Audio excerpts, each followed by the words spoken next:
Good afternoon. Can you introduce yourself, please? My name is Christopher Peñas Cosas. Volleyball player ako ng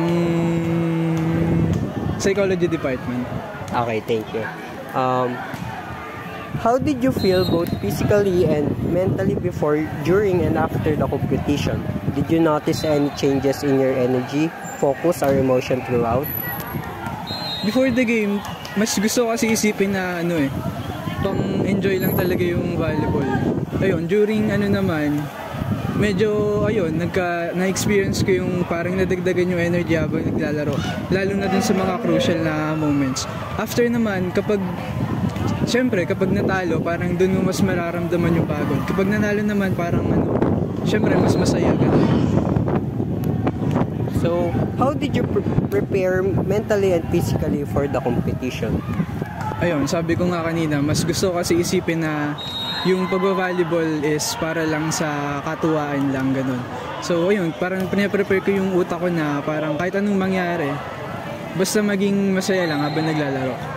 So, how did you experience stress and anxiety? How did it affect you physically? Stress and anxiety habang naglalaro. Siguro parang mas natulungan ako nun mag-focus sa laro dahil nga syempre mas kakabahan ka. Parang mas naramdaman ko na parang mas mabilis ako gumalaw tsaka parang mas nakapag-focus ako. Do you have a specific goal for the competition? How does this goal affect your motivation and focus? Sabi ko nga rin kanina, parang yung pinakang goal ko lang talaga is maging masaya yung buong intrams na experience. So ayun yung pinakang goal ko. Ayun lang. How did being in a competitive environment changes the way you felt physically compared to just practicing or training? Kapag practice kasi syempre wala pa dun yung pinakang pressure ng puntos eh. So pag practice parang medyo chill lang ganun, parang okay lang magkamali. Pero pag during na dun sa game parang napaka-crucial na ng isang puntos eh. So mas nakaka-pressure siya and mas nakakakaba. Thank you. So good afternoon. Can you introduce yourself? Hi, hello. My name is Nicole Weiss Baybay from Sci3 M1 and part ako ng festival dance and nanalo kami bilang championship. Okay, may mga ilang katanungan na kami para sa'yo. So, ang una, how did you feel both physically and mentally before, during, and after the competition? Did you notice any changes in your energy, focus, or emotion throughout?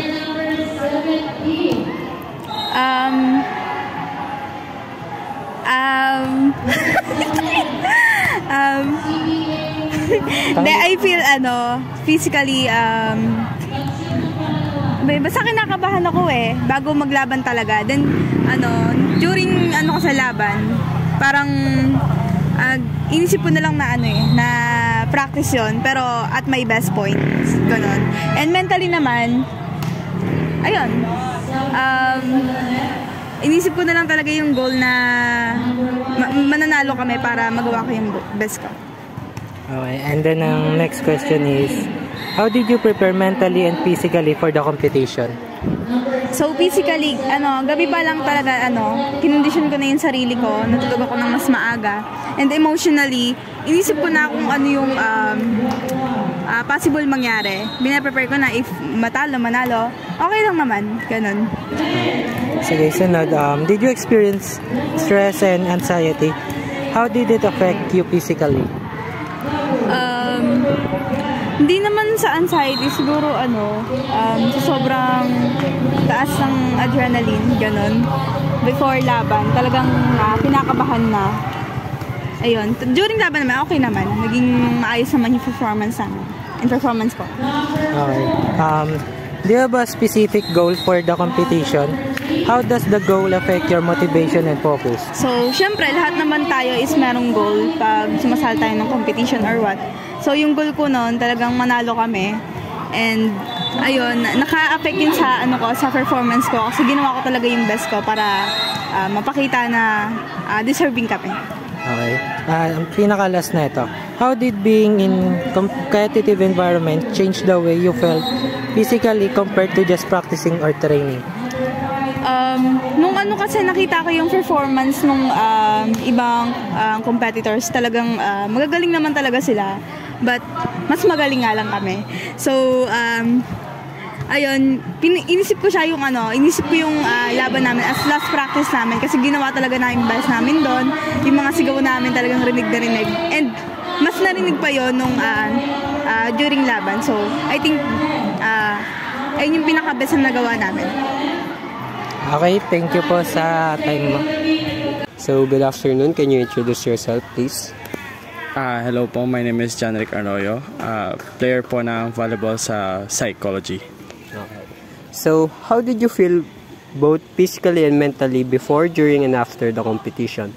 Did you notice any changes in your energy, focus, or emotions throughout? Halos same lang naman po. Like, before, during, tsaka after. Pinaghalo po siya excitement, then a little bit of anong tawag doon? Parang ayun, nawala na sa isip ko yung sinasabihin ko. Excitement, tapos parang kabado din, and then masaya lang, like parang ina-enjoy lang din yung moment habang naglalaro. How did you prepare mentally and physically for the competition? Mentally, like positive thinking lang siguro, or parang iniisip ko na lang na hindi naman na wag masyadong maging competitive, wag masyadong maging parang laro-laro lang, para ma-enjoy lang din yung laro. Then physically, ayun, like training, more on drills yung ginagawa namin. So how did you did you experience stress and anxiety? How did it affect you physically? Yes, of course. Especially nung nasa field na or nasa naglalaro namin sa volleyball. I feel stress, and yun, parang nangangatag yung katawan ko kasi alam mo yun, yung adrenaline, tapos yung anxiety na baka hindi mo yung bola masalo or like magkamali ka, ganon. So yeah, meron siyang effect. So do you have a specific goal for the competition? How does this goal affect your motivation and focus? Kasabi ko nga kanina, enjoy lang, pero tinatry pa rin na ipanalo yung game daw para naman mayroon maging proud moment at may pagmalaki yung department namin. So yun, parang ginaganahan talaga maglaro kahit na hindi ganun kagaling. Last, how did being in a competitive environment change the way you felt physically compared to just practicing or training?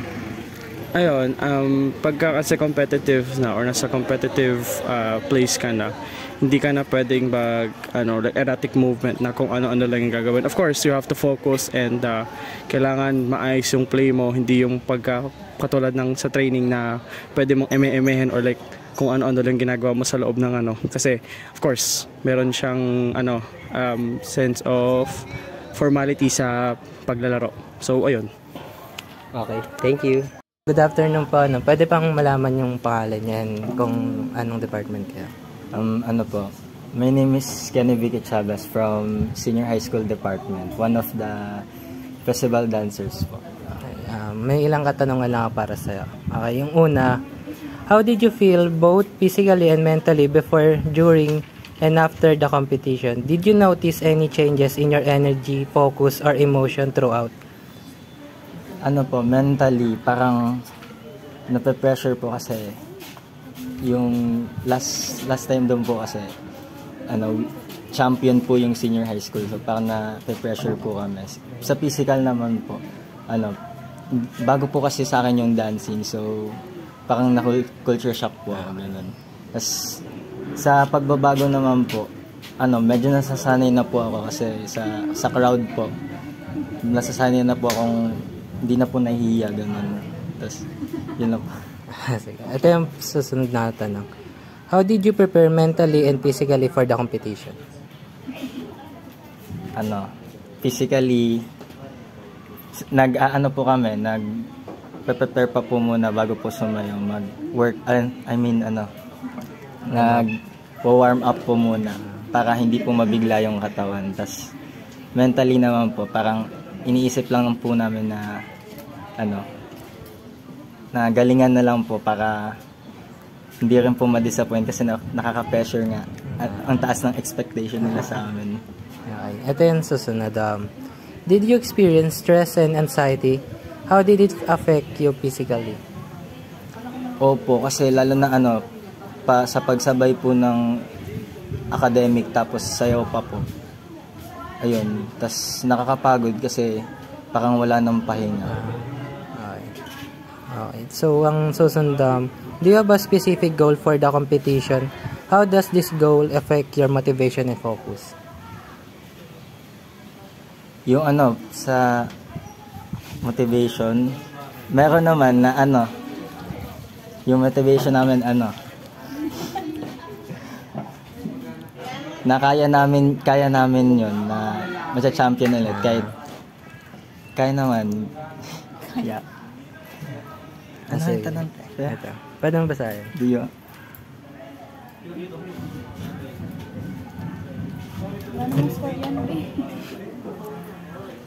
Motivation. Ayun, yung motivation ko pala kailangan ko galingan para sa grade. Okay. So, pinakalas na. How did being in a competitive environment change the way you felt physically compared to just practicing or training? Mismo, na kasi, sa training kasi parang hindi pa namin naaayos yun masyado. Pero nung nakita na namin yung iba na nag-perform, parang doon na kami mas lalong ginanahan na ayusin pa.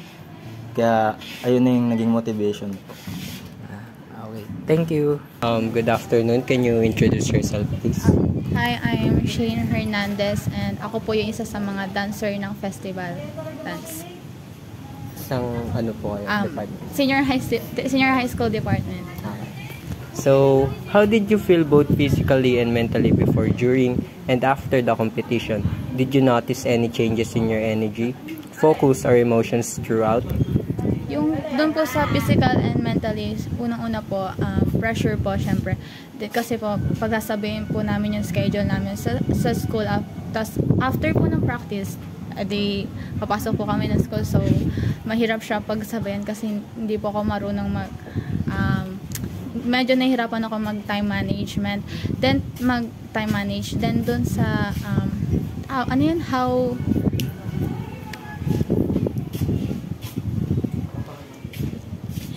na-notice ko po sa mga pagbabago sa energy ko po every time na nagpa-practice kami is yung una po medyo kinabahan kasi akala ko po medyo masungit si coach, then akala ko hindi ko magiging ka-close yung mga kasama ko dun sa set namin. So, how did you prepare mentally and physically for the competition? Yung mentally po, inisip ko na kaya ko siyang pagsabihin yung ACADS and yung pagsasayaw. Then yung sa physically naman po, syempre nag-warm up muna po kami before kasi mabilis umakit yung katawan kapag hindi nag-warm up. So, did you experience stress and anxiety? How did it affect you physically? Siyempre po, nakaka-experience po ako ng anxiety. Lalo na po nung papalapit na yung competition. Pag lalong iniisip, lalong nagkakaroon ng pressure. And then, nakalimutan ko yung question. Sorry. Physically, wala namang nagbago dun sa physically. Mentally lang talaga yung naapektuhan niya. Nawala ako ng focus, ganun. So, do you have a specific goal for the competition? How does this goal affect your motivation and focus? Yung goal ko talaga is makuha namin ulit yung championships, and nag-expect ako ng mataas kasi gusto kong makuha yung championship. Then, my God! Mas na-motivate ako na galingan pa gawa nung goal ko na yon na manalo ulit yung senior high. Ito, last na. How did being in a competitive environment change the way you felt physically compared to just practicing or training? Yung sa practicing po kasi, chill-chill lang kami. Kumbaga, bihira lang kami nagdo-doings, ganyan-ganyan. And then yung, doon naman sa, during, performance na namin, nagkaroon ako ng anxiety nung napanood ko yung iba't ibang department na nagpe-perform. So, lalo akong kinabahan. Pero nung nandun naman na kami sa gitna ng oval, nung chinicheer namin yung isa't isa, nawala naman yung kaba ko. Kasi na-feel ko na kaya namin. That's it. Thank you po. How did you feel both physically and mentally before, during, and after the competition? Did you notice any changes in your energy, focus, or emotions throughout? Yung una nga, yun nga, sa player of criminology. Yung una is, syempre, more preparation muna kami bago maglaro. So yun nga, yung after the game na, before, yung nangyari na yung game na yun is, may changes nga nangyari is, ayun nga, nagkaroon ng kaba. Siyempre, pagod na doble dahil sa training. At ngayon nga, sa mentally is, ang mindset namin is manalo, mag-champion. Next question. How did you prepare mentally and physically for the competition? Piniprepare ko lang yung isipan ko na i-motivate na mas i-improve yung skills ko sa basketball. Yun nga, makatulong sa team para mag-champion. Next question. Did you experience stress and anxiety? How did it affect you physically? Medyo na rin ako ng ganyan. Kasi nga, sumasabay din sa kadse. Dahil nga, nape-pressure kami na baka matalo. Or isa ako sa dahilan na matalo yung team namin. Yun. Kaya nakaranas din ako ng ganyan. Next question. Do you have a specific goal for the competition? How does this goal affect your motivation and focus? Ayun nga. Goal namin na mag-champion sa competition na to. Ayun nga, na para mas makalala uli yung criminology na back-to-back champion. Last question. How did being in a competitive environment change the way you felt physically compared to just practicing or training?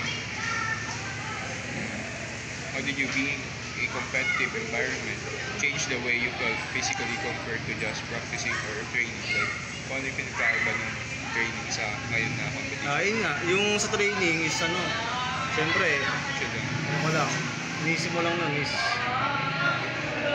bagong moves, bagong ibang mindset nyo na gagawin sa laro. Iba kasi yung sa mismong game na nag-iiba yung yung game Halimbawa, ang naisip nyo, may playing time kayo na gagawin. Pero after, yung nandun na kayo sa game, hindi nyo magawa kasi nga, mababago talaga yan, hindi nyo masabi. Thank you, that's it. First question, how did you feel both physically and mentally before, during, and after the competition? Did you notice any changes in your energy, focus, or emotions throughout? Hindi, nakakapagod. Pagod. Then, ayun lang. And how did you prepare mentally and physically for the competition? Siyempre, bago mangyari yung competition, maganda muna ako. Kasi dapat magawa namin ng tama yung abot sa colors. Kasi hindi kami pwede magkamali. Okay, thank you. And next question, did you experience stress and anxiety? How did it affect you physically? Kung na-stress ka ba dun? Hindi naman, pero na-pressure lang sa training namin.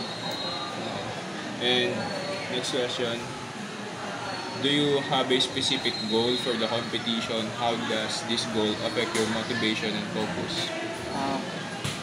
Para lang ang akin lang naman, para manalo lang yung department namin. Ayun, mag-champion. So, kaya nag-support, todo support talaga. Para mag-champion department ng CCJ.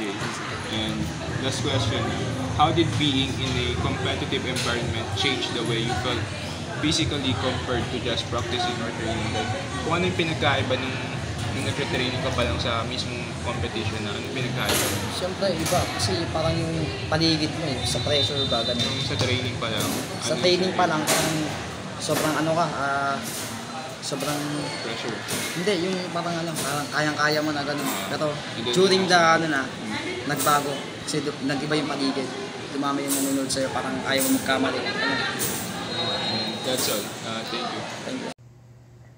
The recently concluded intramurals have certainly affected the participants' physical and mental responses, as it not only promotes competition, but also teamwork that can either make or break the participants' mind and body conditioning. The competitive recreational activities the intrams have provided further shows the relationship and interaction amongst the brain, nervous system, and hormones.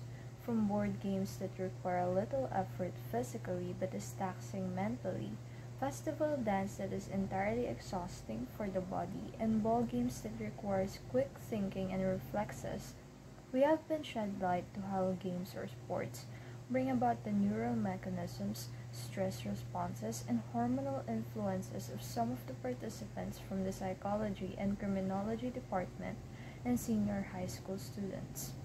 Our interviewees are festival dancers, volleyball players, and basketball players.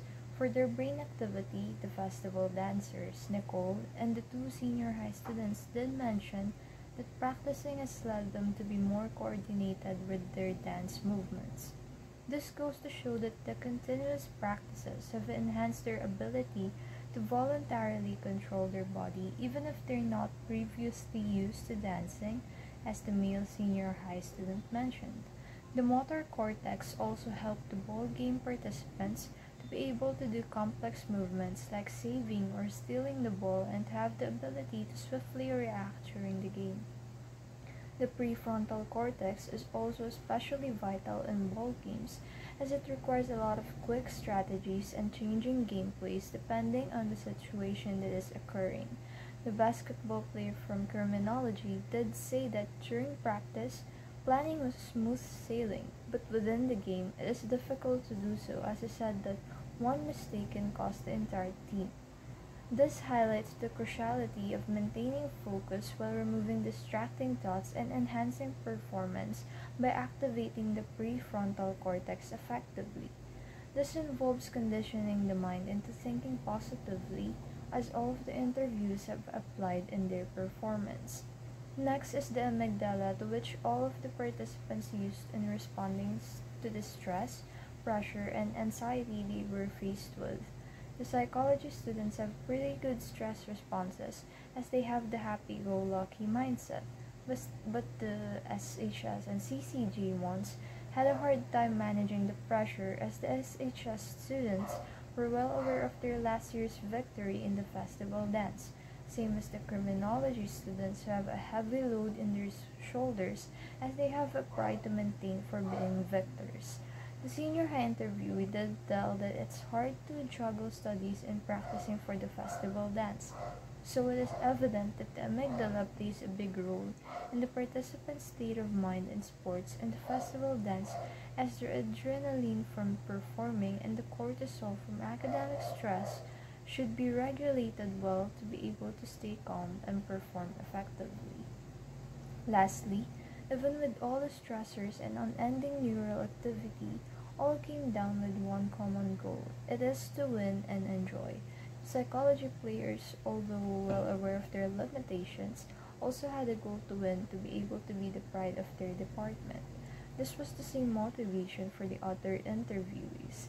This exhibits the release of dopamine as a positive reinforcement and is the reason for the persistence and resilience of the participants. This enabled them to be one with their team despite the pressure and stress despite the competitive environment. Meanwhile, their stress relaxation cycle involves the ignition of the fight or flight response, which triggers the sympathetic nervous system. John Rick, a volleyball player for the psychology department, brought up that he experienced shaking of the knees, and the others have mentioned their increased heart rates during the game or event compared to when they were only practicing. This stress has helped the volleyball player ever as he noticed an increase in energy and alertness. The relaxation after the physical activities then lets the body switch to the parasympathetic nervous system, which promotes relaxation and recovery. Most of our interviewees told us of how the fatigue got back to them, but the positive mindset has been essential in regulating their emotions in the recovery phase of their minds and bodies. Lastly, the physical demands of the intramurals is certainly not noticeable. Whether their endurance, strength, or skill is tested, some of the participants have noticed changes in their overall well-being. The male festival dancer from the senior high school informed us that he wasn't used to dancing, but he improved over time as the practices enhanced his physical capability and ability to dance accordingly. The practices in preparation for the dance and sports made the brains of these people undergo neuroplasticity with the repetitive movements they were taught. Eventually, the athletes were able to react fast and had well-developed spatial awareness, beneficial in strategy making, as the criminology basketball player stated, and the festival dancers were able to memorize their respective choreography and improve their dancing because of the brain's adaptive skill. Also, one entirely crucial benefit of the physical demands of the intramurals helped its participants overcome mental and physical challenges.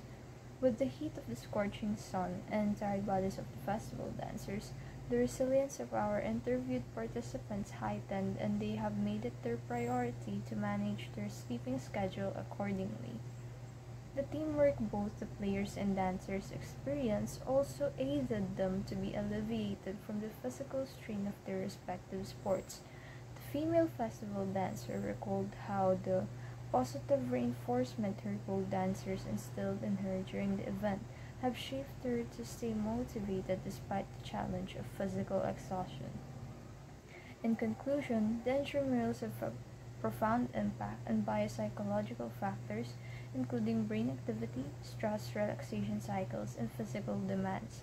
These activities engage brain regions responsible for motor control, decision-making, and emotional regulation, enhancing focus and quick thinking. The balance between stress and recovery helps build resilience, promoting both physical and mental well-being. The physical demands also improve cardiovascular, musculoskeletal, and hormonal systems, fostering physical adaptation and psychological growth. Together, these factors support long-term motivation, emotional regulation, and overall health.